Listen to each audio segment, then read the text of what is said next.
Hello friends, तर हा होता आमचा सिंगापूरमधला डे 2 आणि त्यासाठी मी आणि रुहीनी मस्त रेड ब्लॅकमध्ये ट्विनिंग केलं होतं आणि आम्ही जाणार होतो युनिव्हर्सल स्टुडिओला।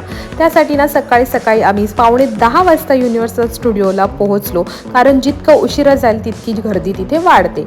सगळ्यात पहिले आम्ही गेलो ट्रान्सफॉर्मर राईड करायला, बाकी कुठेही न थांबता, कारण मग तिथे खूप जास्त वेटिंग टाईम असतो आणि आम्ही ऑप्शन चूज केलेला चाइल्ड स्वॅप। तुमच्याकडे पण जर लहान मुलं असेल आणि कोणी सोबत नसेल तर तुम्ही हा ऑप्शन बऱ्याच राईडला यूज करू शकता आणि सगळ्या राईड एन्जॉय करू शकता। त्यानंतर तुम्ही गॅलेक्टिका आणि रिव्हेंज ऑफ ममी करू शकता। लहान मुलांना कोणत्या राईड करता येतील आणि त्याचा एक चार्ट दिलेला आहे, तो तुम्ही बघू शकता।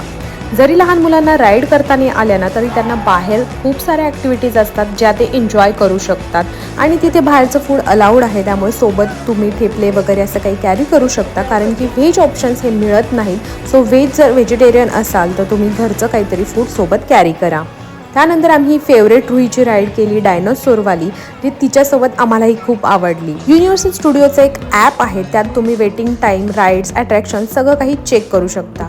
त्यानंतर ही छोटीशी डायनोसॉरची राईड, जर तुम्हाला खूप मोठ्या राईड आवडत नसेल तर ही पण खरंच बेस्ट वाटली मला।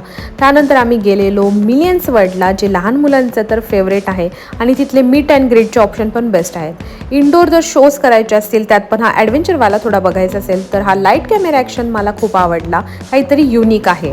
आणि जेव्हा ऊन वाढतं आणि गरमी होते आणि राईड करून आपण थकतो ना, तेव्हा हे इंडोर थोडे शोज असतात, तिथे खूप सारे आहेत, ते तुम्ही एन्जॉय करू शकता।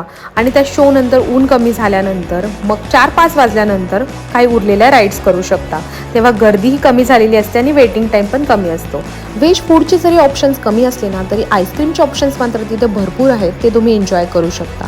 संध्याकाळी 7 वाजल्यानंतरही तिथे खूप छान व्ह्यू असतो, तोही तुम्ही एन्जॉय करून फोटो सेशन्स करू शकता। इतक्या काही गोष्टी तिथे आहेत की सगळे एका दिवसात पॉसिबल नाही, तरी आम्ही बऱ्यापैकी सगळं एक्सप्लोर केलं। त्यासाठीच्या काही टिप्स मी सांगितल्यात, त्या तुम्ही यूज करू शकता। यावरचा डिटेल व्हिडिओ मी ऑलरेडी अपलोड केलाय, तो तुम्ही बघू शकता। भेटूया नेक्स्ट व्हिडिओमध्ये। बाय।